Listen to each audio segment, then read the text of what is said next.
Communiqué de Générations et Peuples solidaires. L'échéance du scrutin du 31 octobre 2020 a de nouveau plongé la Côte d'Ivoire dans une situation de déchirure et de tension sociale et politique, exposant ce pays à la déflagration. La Côte d'Ivoire ressort fortement fragilisée face aux fléaux actuels que sont la guerre civile, l'immigration massive de sa jeunesse et le terrorisme qui menacent à ses portes. Les pays voisins que sont le Burkina, le Mali et le Niger en sont déjà victimes. Tout ceci compromet durablement tous les espoirs de voir notre pays s'acheminer vers la démocratie après la grave crise post-électorale qu'il a connue en 2010. En effet, de tous les avis, le contexte politique et sécuritaire qui a prévalu en amont comme en aval n'a pas permis d'organiser une élection présidentielle concurrentielle, compétitive et crédible. Pour rappel, le président de la République sortant, M. Alassane Ouattara, pourtant inéligible, a imposé à un conseil constitutionnel parjure de compétir et ce en violation de la loi fondamentale ivoirienne qui, en son article 55, stipule que le président de la République est élu pour 5 ans au suffrage universel direct. Il n'est rééligible qu'une fois. Comme on peut le constater, il n'y a pas d'interprétation possible, ni cas de force majeure admis comme exception à la règle érigée. La Constitution interdit formellement un 3e mandat. En plus, les candidatures légitimes et légales de l'ancien président Laurent Gbagbo et de l'ancien premier ministre Guillaume Kibafori Soro ont été rejetées, au mépris de la législation ivoirienne et en dépit des injonctions de la justice internationale, notamment de la Cour africaine des droits de l'homme et des peuples. C'est au regard de cette forfaiture et refusant de la cautionner que le président Henri Konan Bédié et le premier ministre Pascal Affi-N'Guessan se sont interdits de participer à la mascarade électorale et ce, en harmonie avec la constitution ivoirienne.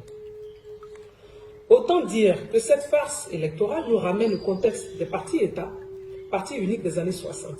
Une telle reculade méritait une réaction sans équivoque du peuple ivoirien et de la classe politique, la désobéissance civile. Ce processus électoral n'en fut pas un. En plus, il fut terriblement entaché d'irrégularités et des pires violences jamais enregistrées depuis 1960, avec la résurgence d'affrontements intercommunautaires aggravés. Les manifestations des protestations lancées par la société civile et les partis de l'opposition dès l'annonce de la candidature inconstitutionnelle de M. Alassane Ouattara jusqu'au passage en force orchestré ont été émaillés par une violence inouïe. M. Alassane Ouattara actionnant ces milices qui ont été auteurs d'une barbarie bestiale contre les populations ivoiriennes. Le bilan de ces actes de sauvagerie est lourd. Près de 200 personnes atrocement tuées, plus d'un millier de blessés, plusieurs arrestations et des milliers de déplacés cherchant refuge dans les pays voisins selon le Haut Commissariat de l'ONU pour les réfugiés. À ce jour, plusieurs hauts responsables de l'opposition sont en détention, dont des députés, des leaders politiques et des personnalités de la société civile. Malgré le règne de la terreur et les nombreuses violations des droits de l'homme observées, l'opposition politique en toute responsabilité affirme que le seul antidote à l'effondrement de l'État ivoirien demeure la démocratie et le respect strict de la Constitution. C'est pourquoi elle exige la dissolution du Conseil constitutionnel par jeu, la dissolution de l'actuelle Commission électorale indépendante monocolore et aux ordres, l'audit international de la liste électorale, la libération de tous les prisonniers politiques, civils et militaires, le retour sécurisé de tous les exilés, la commission d'une enquête internationale pour situer les responsabilités des atrocités commises avant et après la mascarade électorale et identifier leurs auteurs, la mise en place d'une transition civile pour l'organisation d'une élection présidentielle transparente et inclusive. C'est dire que nous ne reconnaissons pas le 3e mandat inconstitutionnel de M. Alassane Ouattara et par conséquent, il ne peut être accepté comme président élu. Génération et Peuples solidaires considèrent que la farce électorale du 31 octobre 2020 établit clairement que le peuple de Côte d'Ivoire n'a pas voté pour Alassane Ouattara et de ce fait que ces élections sont réputées nulles et de nul effet. Les tentatives maladroites du président français Emmanuel Macron de reconnaître M. Alassane Ouattara comme président en violation de la Constitution du massacre de plus de 200 Ivoiriens, dont le jeune Kofi Toussaint décapité, est une faute.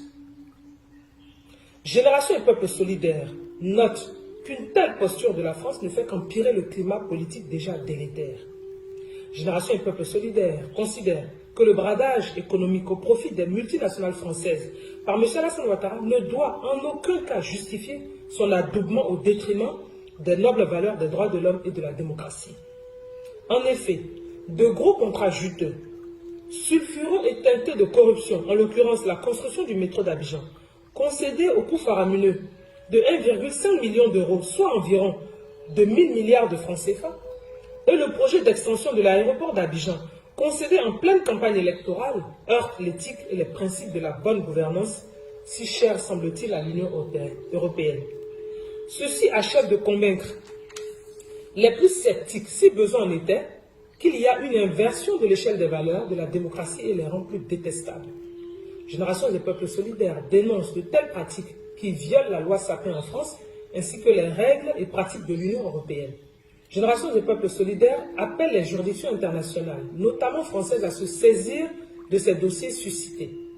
Génération des peuples solidaires indique que le combat pour une Afrique libre et démocratique demeure son leitmotiv. Génération des peuples solidaires continuera à s'opposer au troisième mandat et aux présidences à vie en Afrique. C'est pour toutes ces raisons qu'il urge que l'opposition politique se réveille et porte haut le flambeau du combat pour la démocratie et l'état de droit. Génération des peuples solidaires sollicite le président Henri Konan Bédié et l'ensemble des leaders des partis d'opposition au fin de convoquer toutes les plateformes politiques engagées dans le combat pour l'état de droit et la démocratie pour faire un état des lieux de la désobéissance civile sans complaisance, en tirer les leçons afin de rassurer le peuple et relancer son noble combat car la lutte doit continuer. Génération des peuples solidaires félicite le vaillant et courageux peuple de Côte d'Ivoire pour sa bravoure et sa pugnacité et l'invite à se mobiliser davantage. Génération des peuples solidaires salue la mémoire de nos martyrs exécutés par les miliciens sur l'autel du pouvoir absolu de M. Alassane Ouattara et dit sa détermination à se tenir solidairement aux côtés des blessés et des familles éplorées. Vive la désobéissance civile, fait à Paris le 30 novembre 2020 pour GPS, Maître Afoussiata.